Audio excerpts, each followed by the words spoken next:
Welcome to Planetary Gig Talk, Tales of Music and Magic.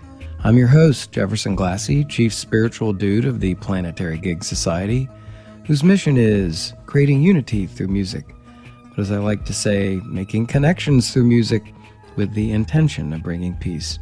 And today I'm located once again in Studio One of the worldwide headquarters of Planetary Gig Society and connected by Zoom with our guest, who is a fabulous up-and-coming, amazing musician, Ria Marie. How are you doing? Hey, how are you doing today? I'm doing great. So you're down near Nashville? Is that where you are? Yeah, I'm in Nashville, Tennessee. Yeah. Music capital of the world, sort of, you know? Yeah, absolutely. It's starting to become that, not just country music anymore. Yeah. When did you move there? Is that where you're from, or? I'm originally from Bristol, Virginia, Bristol, Tennessee. Oh. So that's actually the birthplace of country music. But I moved to Nashville about 5 years ago to go to school here, to go to MTSU in Murfreesboro. Oh, cool. Yeah. I've been through Bristol, man. I haven't been to concerts and things, though, although I guess that's my bad. But that is quite a music town.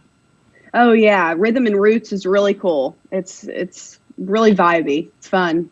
Yeah, and it's about halfway between Washington, D.C. and Nashville, I know, because I've driven that a couple of times. Yes, yes, it is. Yeah, so how did music sort of, step into your life, and were your parents musical? Did they play? Did you start playing when you were young? Did you take lessons, or were you mainly singing, or how did music sort of start out in your life? Yeah, so my mom, she was a singer in the 80s,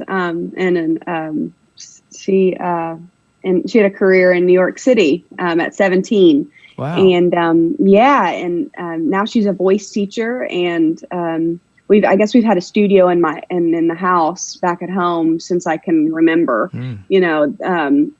Family members used to watch me and say that I would sit outside the studio doors and listen to my mom give voice lessons when I was 4. Wow. So I would hear her give them, and she would be going from, when I got home from school or from wherever it was when I was really little, and up to 9 p.m. at night, she was giving voice lessons, when I was a kid. So I guess I just got into it that way. At first it started as, singing, and then progressed as I got older. So. Wow, it's so cool because, it's not easy sometimes for people to decide much later in life that, oh yeah, I want to sing. I mean, I'm kind of a late bloomer, late comer to music, and, singing now. I have to go, am I on pitch now? I'm trying to be sure, Yeah. But if you've been singing since you were just 4 years old, practically, or younger than that, I'm sure, really. Yeah. And your mom was a voice teacher. Wow. So how did that? I mean, you used to sing and listen. Why did it capture you, do you think, or what do you remember about it? Just sitting there outside the studio, listening to people singing, and what was it about that? I really don't know. I mean, I guess, family members just said that I was just captivated by it, I would just listen for hours, felt like it was 10 minutes, but that's what music does. It puts you in the present moment, so even as a kid, when you're in the present moment, I guess that's just what I loved to hear. And then eventually, my mom didn't obviously start giving me voice lessons till I was a little older, just because when you're 4 and 5 years old, your capacity of focusing is only limited so much, right. So she'd give me, tips here and there at 5 and 6 years old. But I guess I just, from listening so much, I was good at a young age. I started to become really good at a young age. Well, so much about music is listening. I didn't really realize that until a lot of people mentioned it to me and talked about it. And now that I really am trying to, at my age, learning guitar and maybe trying to learn to harmonize and whatever, listening is really the whole thing almost. I mean, if you can't listen, you're just hollering out in the woods or in a group of people or something. Yeah. It is a lot about listening, and I know with harmonies are hard. Harmonies are really hard. Even as a singer from a young age, those are hard for me to hear. I mean, even in choirs and stuff like that, I was always put in the, soprano one sections because I could, hit the higher notes. But, I always appreciated the altos and the tenors because they have the really hard harmonies. So it's like it takes a while to listen to those and then finally get into that area. Yeah, it's just fascinating, but oh boy, man, so there's nothing quite like harmony singing. Um, so what kind of music did you start off singing? Was it country, or were you singing a lot of different things? And how did you get into bands? Do you play instruments too? What was sort of your trajectory after as you got into be, I guess, 6 or 7 years old, or 8 or 9 Yeah. or whatever, and you know, Yeah. So when I was younger, I guess around that age, I loved, Whitney Houston. I loved Christine Aguilera. I loved Ella Fitzgerald, any type of like powerhouse singer that had soul. So even though Christine Aguilera is a pop singer, she has soul and you can hear it. uh-huh. And Whitney Houston, same, a lot of soul. Ella Fitzgerald, obviously, just the queen of soul and Right. jazz. So I was listening to that at a really young age, just because anything that has soul in it, I can sing.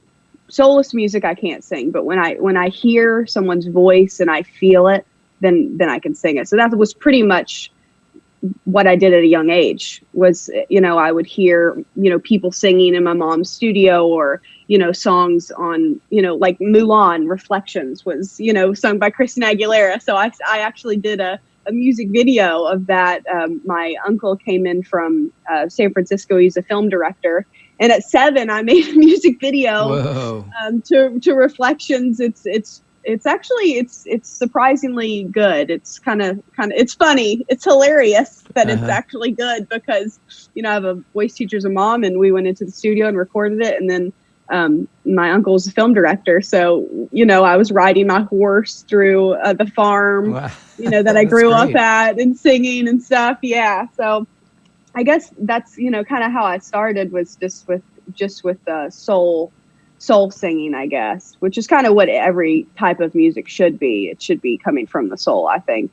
Right now, I through high school and stuff, I learned piano, but I wouldn't call myself a pianist by any mean. I can play enough just to, get by with creating music, Uh-huh. and I would Yeah. love to start learning guitar just because it's such a beautiful instrument. And a lot of, I have 2 friends here, 2 really great friends here that are guitar players, and they're so incredible. I just vibe with them so much.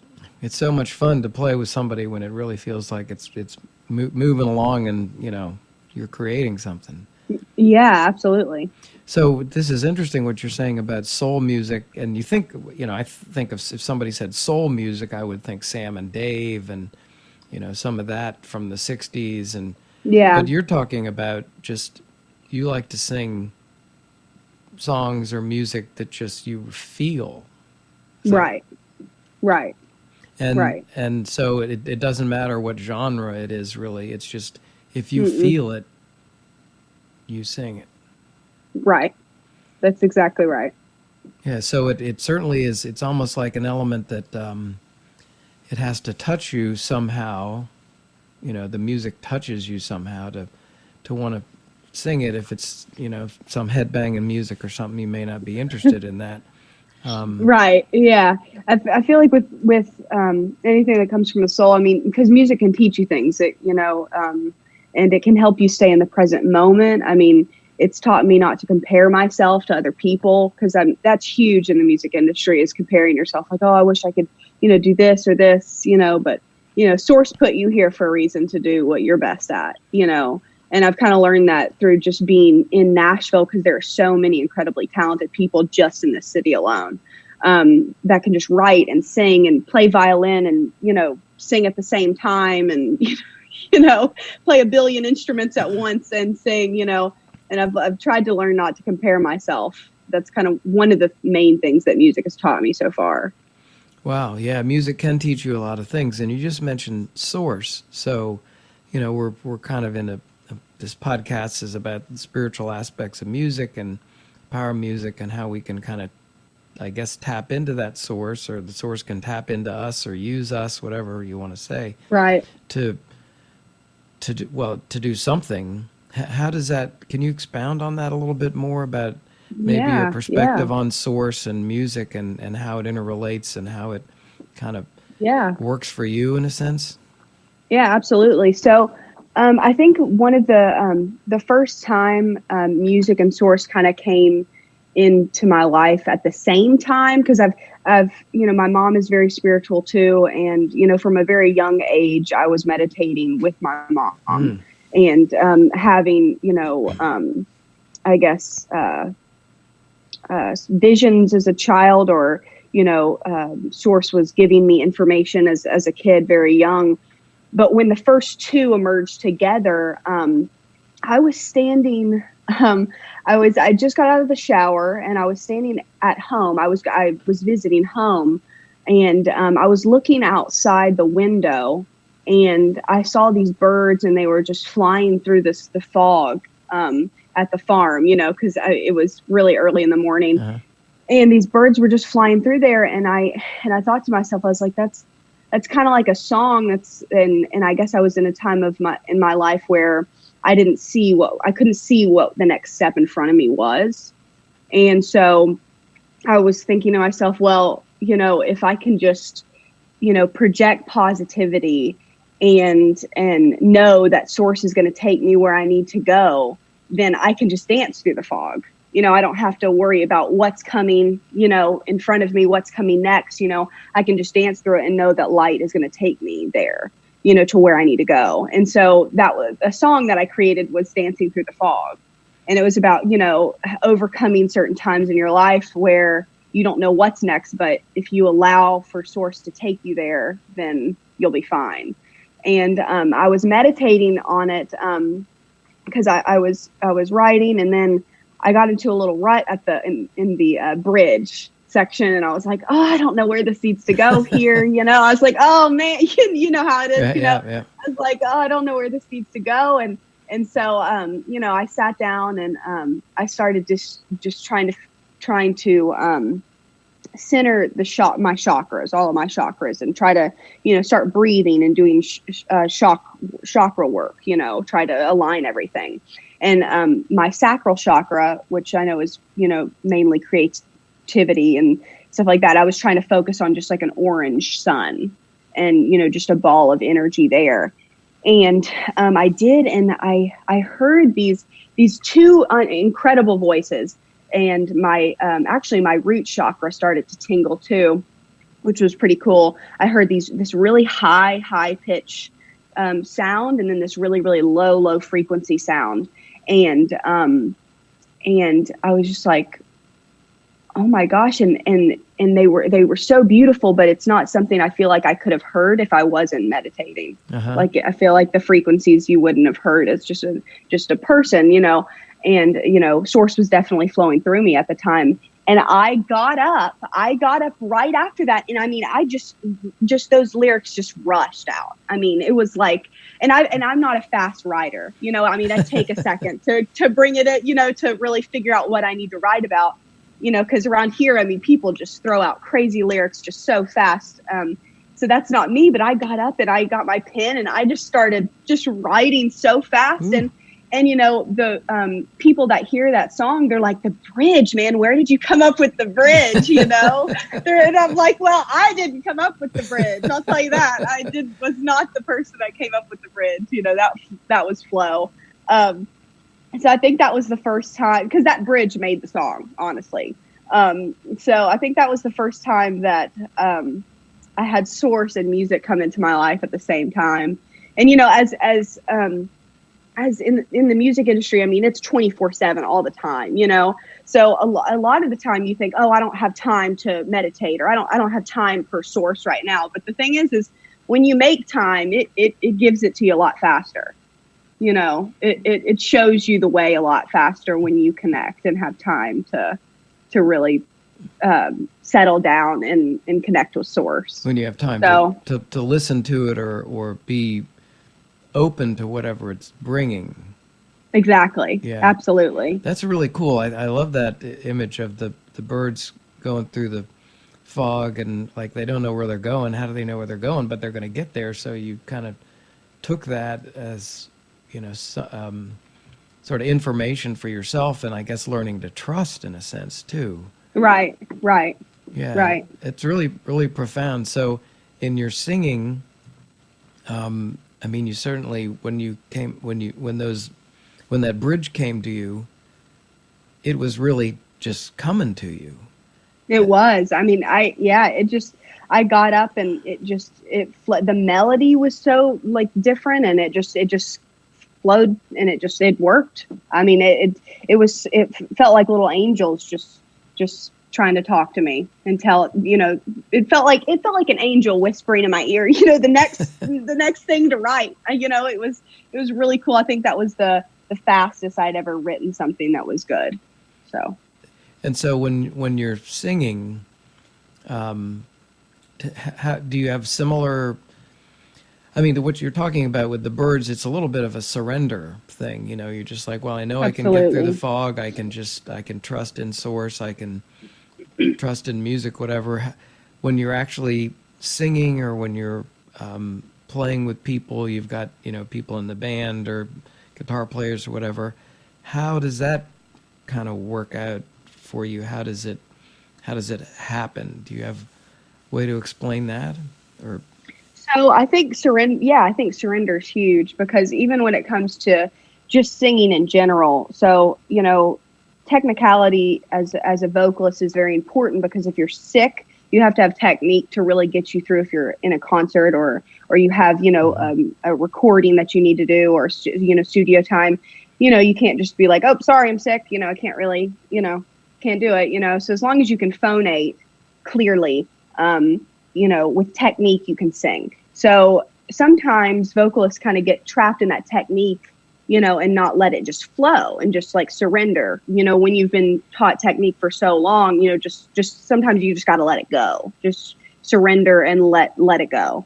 And, I feel like I've learned that a little bit more. I knew it as a kid. And then you go through this time where you're like, I have to be perfect. I have to technically be perfect all the time. And then you're kind of like, no, that's the beauty of it, is the imperfections and not being perfect, and just letting it flow and surrendering. And I think that comes in too with vulnerability with other people.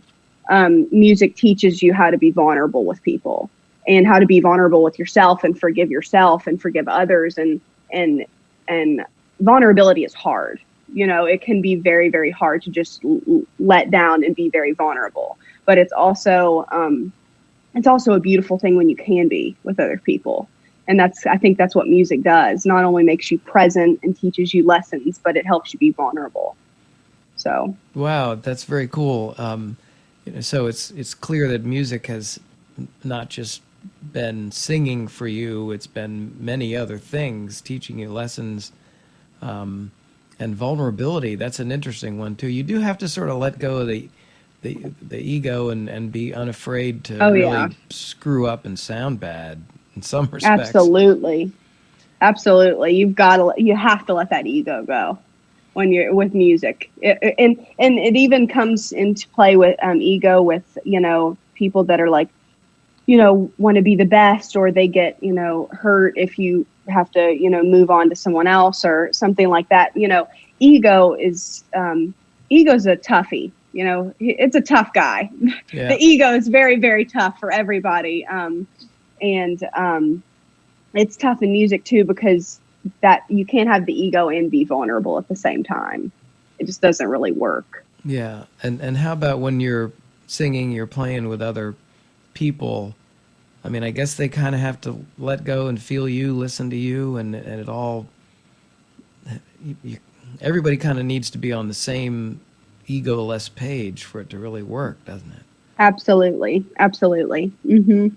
I think the co-writes and stuff that I've done with producers or other writers or singers have gone better when, I either know them, or I've talked to them a few times before and we've connected really well, spiritually and just about life in general. I think it goes faster and it goes smoothlier than when, you go into a room with people you've never met before and you try to open up, and it's very, very hard to just completely be vulnerable and let everything out in that way. Yeah. So what would you say, you're talking about some great Sorry. stuff. You're talking about some great stuff here. Life lessons, vulnerability, surrendering, the source. And you're in the music business. So do you have, like maybe, obviously you want to do well on the singing, whatever that means, but be successful, whatever that means. But, more on a spiritual side, do you have sort of goals or things you're working toward, or that you think that music can do or help you do, or that source can help you do, kind of the bigger picture for you going forward? I mean, you're a young person, you got a lot of life there. What you gonna do about it? What you're expecting? What are you looking for? So I definitely I've gotten, but singing and breathing, kind of go hand in hand, and so does meditation, and breathing. That's what puts you in your body. You know what I mean? Mm-hmm. So I want to try to incorporate singing and meditation with breathing, because I've learned a little bit about somatics with matter and how sound works with matter.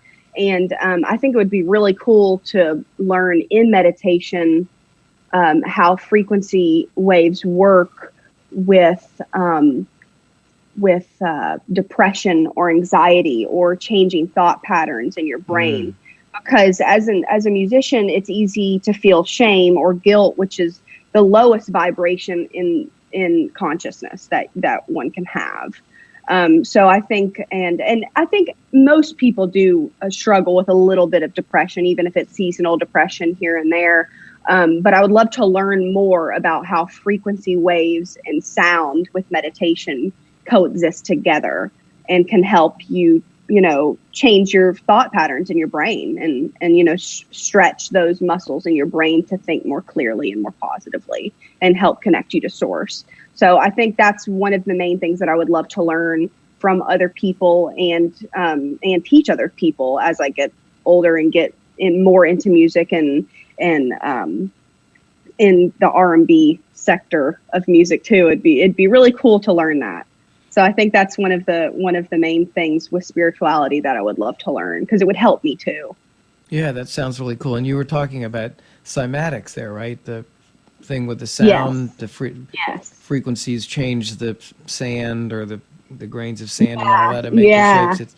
It's so cool. I mean, it really does demonstrate, I think, doesn't it, that wow, what power these vibrations have. And so you're talking about tapping into that, understanding it more, learning it more, to be able to, well, have it make a difference for you, but for other people too. Right. Yeah, absolutely. And just watching the somatics with people on YouTube and how they form to certain shapes from primal times, certain vibrations can form to certain shapes. I mean, that's so cool. And I would love to learn more about how frequency, because frequency and vibrations with with emotions like anger or shame or guilt or love or enlightenment, they all have different frequency and vibrational patterns. And with the Map of Consciousness by Power versus Force, the book, I know that enlightenment is at the highest vibration. It vibrates at the highest, and shame and guilt are at the lowest vibration. So I'd love to figure out and learn what vibrations can help you in what emotions and sectors, how that can help you become enlightened. That would just be so cool to learn more about. Oh my God. That's so great. And it's such a great thing to want to learn, to want to, be open to and figure out, it, and in some respects, I've had conversations about this. I mean, you talk about source, which could be, God or whatever, but the frequencies and the sound, that's pretty close to source in some ways, Right. Yeah. Absolutely. Do you think about it that way? I do. I do. Yeah. I think that that source and I think that source and singing can coexist because you're making sounds through your body.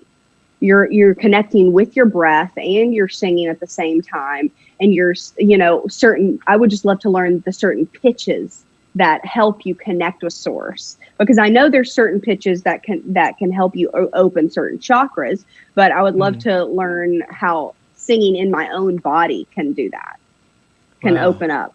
Yeah, Yeah. very And cool. Man, I want to learn that too. Maybe you can figure it out and let us know, and yeah, yeah, absolutely. we'll all be a little better off for that. That would be awesome. Um, so any other, you obviously are very, in tune and spiritual, and you think about these things a lot. Sometimes I don't know the questions that I don't know to ask, but any other thoughts that you have about, where you're headed, what this source and music means to you, how it can impact other people, things that you've learned that you want to express to folks out there. Um, I think that I think what I'm continuing to learn is that no one just stays in like their highest vibration all the time. You know, like there's been times, I actually went through this enlightenment program with Michael Beckwith. huh. Do you know who that is? It's he's the one that founded the Agape Church. Oh, huh. I've heard of It that, I and the think. not yeah, a spiritual church in I think it's out in California.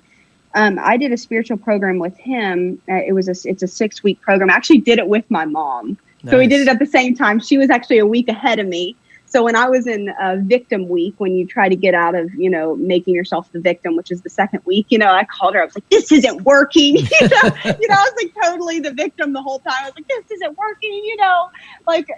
How is it working for you? How are you doing so well with it? And then I got into week 3, and that was where you manifest certain things in your life. And I ended up manifesting, getting out of a relationship that was not serving me or serving either one of us anymore. So I got out of that during that week, and as I progressed into like channeling consciousness and being consciousness, I felt myself I felt like I was floating half the time. I mean, I felt so, I was so happy in a really hard time in my life. I just had surgery and I couldn't work at the time because I was, dancing. And so my knees were I had knee surgery and that was not working. So, I couldn't work. I was in bed. I broke up with, with my boyfriend at the time, and he didn't have any money. And I felt like everything around me was just like, oh, come on, I need a break. But at the same time, I was so connected that I was the happiest that I'd actually ever been before, which Wow. is wild to have everything crashing around you or feel like it is. And you feel happier than you've ever been. And, I've learned that you're not always going to be there. Like that's not all as humans, we fluctuate in, what our vibration is going to be. That's just who we are right now in this realm, and I think, working on getting to a place where you can continuously surrender yourself and try to meet the vibration that you want to be. I think just that alone is a lesson in life in general to obtain, just a goal in general. You know what I mean? Yeah, yeah, very cool. I mean, it sounds good to me. I feel pretty good most of the time, and sometimes I'm like, oh my God, how's this going to work out? I don't know. And so, to Yeah. just think about it in the vibrational sense, I think makes a lot of, anyway, it's great. I don't want to forget to sort of send a thank you to Linda Helms, who connected us.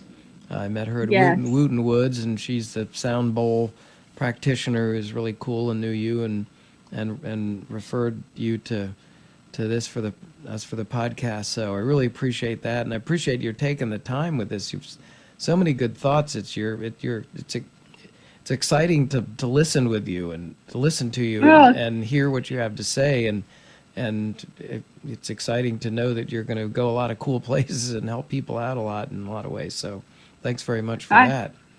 Well, thank you. This has made my day, honestly, our week. This has been so fun.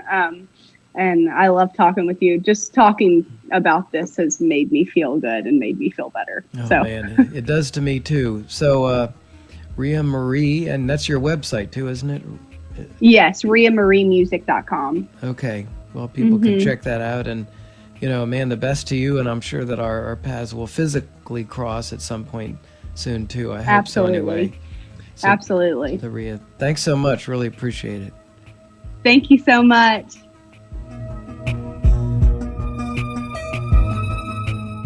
You've been listening to Planetary Gig Talk, Tales of Music and Magic. I'm your host, Jefferson Glassy, Chief Spiritual Dude of the Planetary Gig Society. We talk with musicians and others about the power of music and how we can use music to help create a better world.